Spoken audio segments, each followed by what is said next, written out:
you are a member of the senior leadership team, and we like to say you change culture one conversation at a time.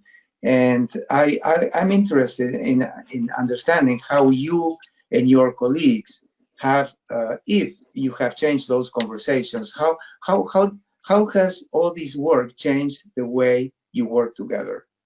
Yeah. Transformative, right?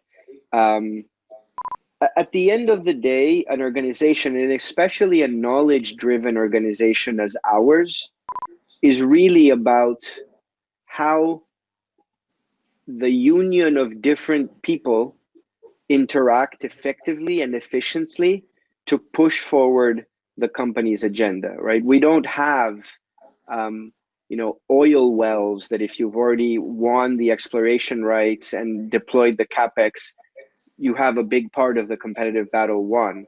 For us, every day is about how do I unlock value for my consumers through technology and technological innovation. So everything happens within the context of human interaction, human ideas, and fostering human innovation. Literally everything, our marketing campaigns, our slogans, the products we build, the strategies we decide.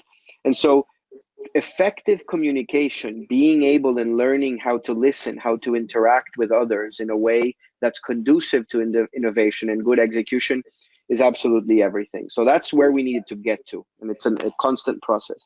Now, where we started, and I said this at the beginning, and I'll be very honest about it, we didn't even know how to talk about culture. And what I mean by we didn't even know how to talk about culture is when things were not working in the way we interacted, we didn't know what to do with that.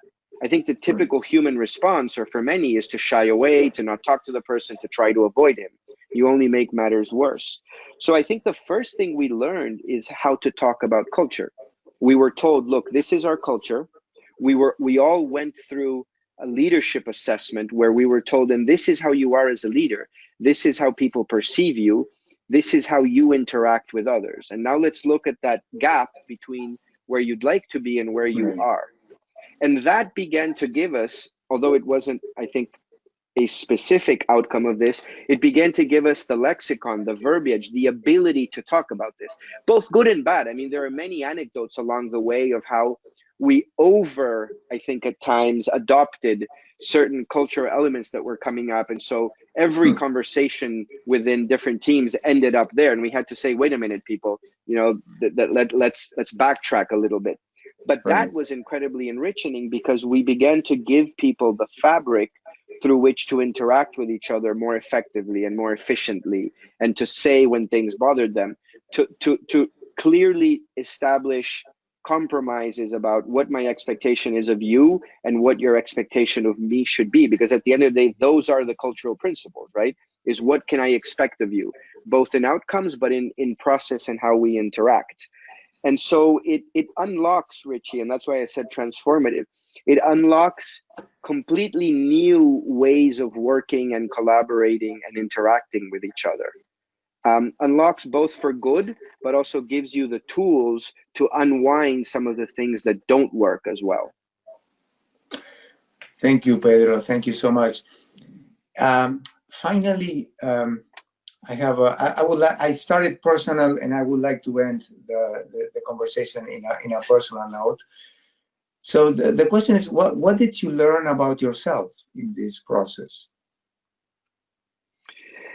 What are you still learning about yourself in the process, I think is the answer. Right. I think what primarily for me is it's given me the self-awareness and the reflection to think of myself almost as a sort of out-of-body experience. How am I as a leader, and how do I want to be as a leader? And I think for each one of us, when I look at my colleagues, that's a very personal trip, and it leads in different directions, which is the other thing for people, I think, thinking of cultural work. And I remember once, I will give you the personal answer. I remember going to Zappos and spending time with them and saying, but how do you keep a single culture that's so strong? And they said, you don't. there's a general framework, but then different Correct. cells and different teams will go in slightly different directions. And then when I look at my colleagues, we all have gone in different directions. I think for me, it's taught me the role of leadership from vulnerability, leadership from honesty, um, and again, in my case, it's been incredibly rewarding to see, because those things resonate with who I am and what my essence Mm. is. But I think what's Right. interesting is it's allowed me to find that point between what my essence is and how I choose to be as a leader, which might not be the same for others. But for me, it's been incredibly powerful.